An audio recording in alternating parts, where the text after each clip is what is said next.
श्री रामकृष्ण वचनामृत में केशव चंद सेन और रामकृष्ण देव इन दोनों का वार्तालाप चल रहा है।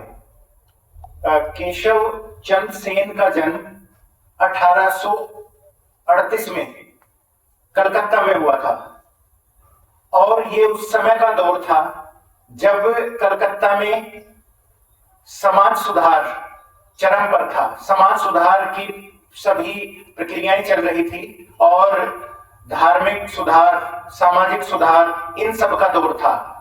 उस समय ब्रह्म समाज की स्थापना राजा राम मोहन राय ने की थी। उससे पहले ब्रह्म समाज की स्थापना हो चुकी थी राजा राम मोहन राय के द्वारा।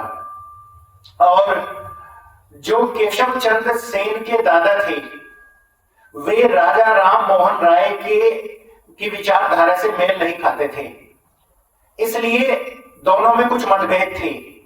और जब केशव चंद्र सेन जब 10 साल के थे तो इनके पिता का निधन हो गया और इनके दादा के द्वारा इनकी परवरिश हुई।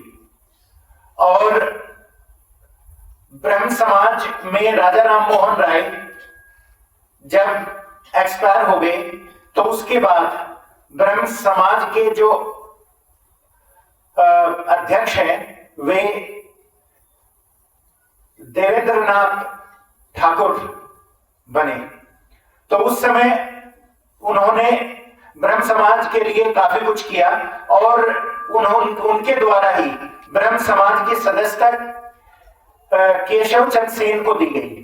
तो केशव चंद सेन ब्रह्म समाज में शामिल हुए और जब ब्रह्म समाज में केशव चंद शामिल हुए तो उस समय ब्रह्म समाज ने काफी विस्तार किया, बहुत आगे तक विस्तार हुआ और पहली बार ब्रह्म समाज कलकत्ते से बाहर निकला और पश्चिम बंगाल से बाहर निकलकर महाराष्ट्र और अन्य क्षेत्रों में पहुंच गया, क्योंकि इन्होंने इनकी विशेष प्रतिभा के कारण यह सब होता गया।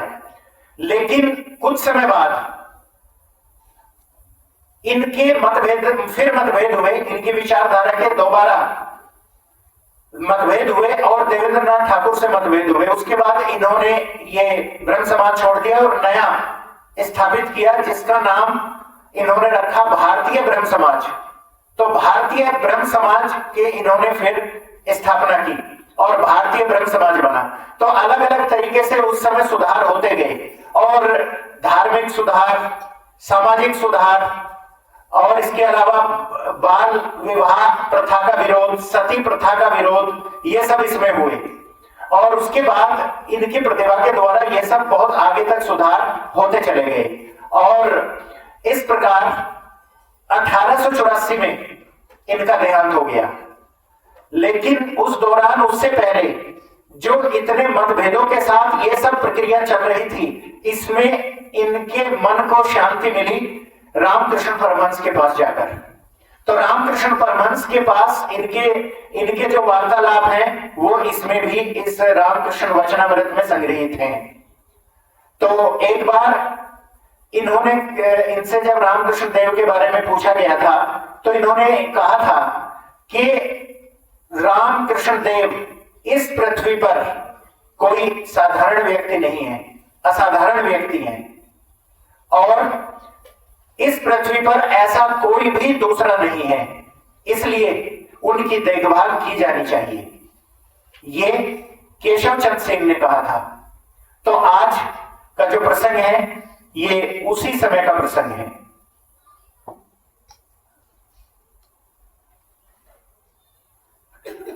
अठारह ईस्वी के भाद्रोत्सव के समय केशव श्री रामकृष्ण को फिर निमंत्रण देकर बेलघर के तपोवन में ले गए थे। 15 सितंबर सोमवार और फिर 21 सितंबर को कमल कुटीर के उत्सव में सम्मिलित होने के लिए ले गए।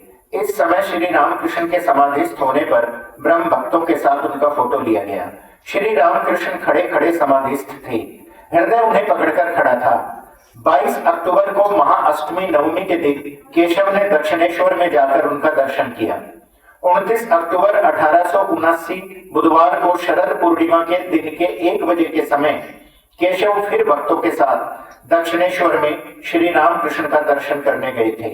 स्टीमर के साथ सजी सजाई एक बड़ी नौका, 6 अन्य नौकाएं और 2 छोटी नावें भी थी। करीब 80 भक्तगण थे। साथ में झंडा, फूल पत्ते, मृदंग, करताल, भेरी भी थे। हृदय अभ्यर्थना करके केशव को स्टीमर से उतार लाया, गाना गाते गाते। गाने का मर्म इस प्रकार है, सुर धुनी के तट पर कौन हरि का नाम लेता है, संभवतः प्रेम देने वाले निताई आए हैं। बाह्य भक्तगण भी पंचवटी से कीर्तन करते करते उनके साथ आने लगे। सच्चिदानंद विग्रह रूपानंद घन उनके बीच में थे। श्री रामकृष्ण बीच बीच में समाधि मग्न हो रहे थे। इस दिन संध्या के बाद गंगा जी के घाट पर पूर्ण चंद्र के प्रकाश में केशव ने उपासना की थी। उपासना के बाद श्री रामकृष्ण कहने लगे, तुम सब बोलो, ब्रह्म आत्मा भगवान, ब्रह्म माया जीव जगत, भागवत भक्त भगवान।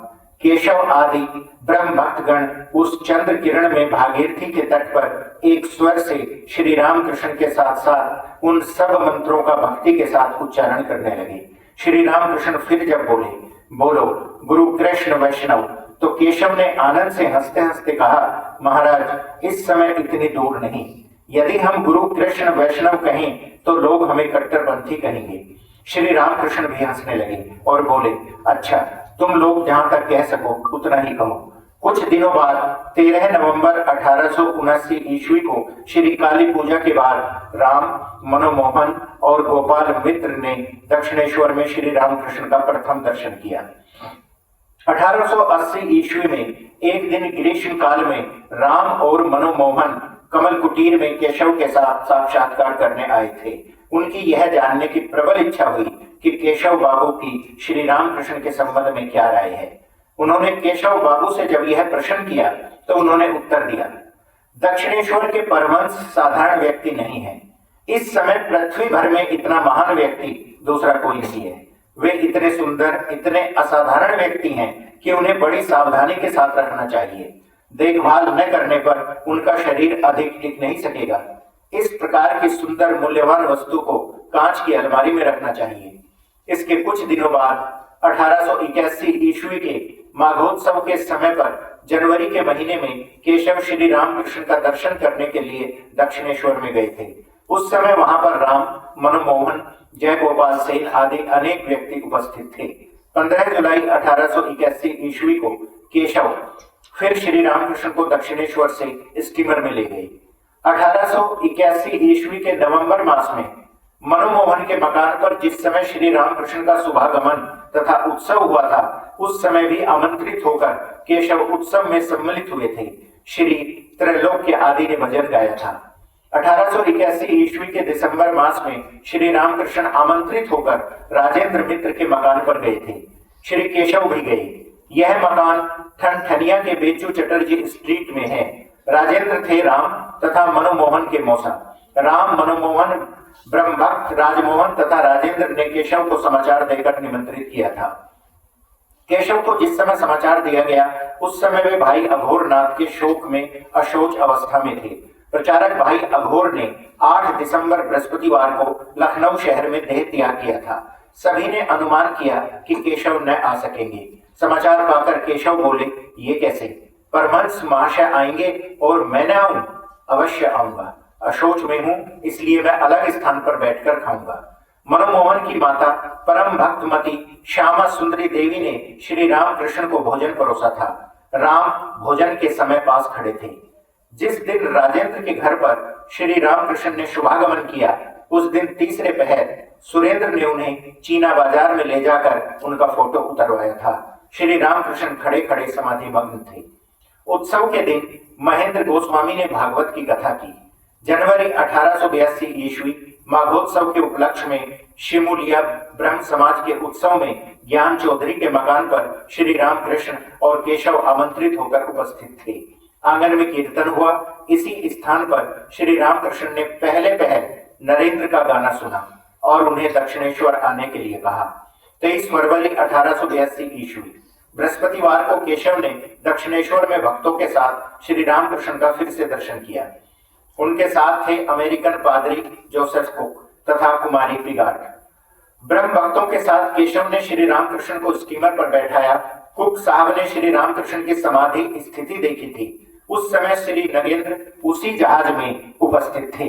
उनके मुख से समस्त वार्ता सुन 10-15 दिन के अंदर मास्टर महाशय ने दक्षिणेश्वर में श्री रामकृष्ण का प्रथम दर्शन किया। धन्यवाद।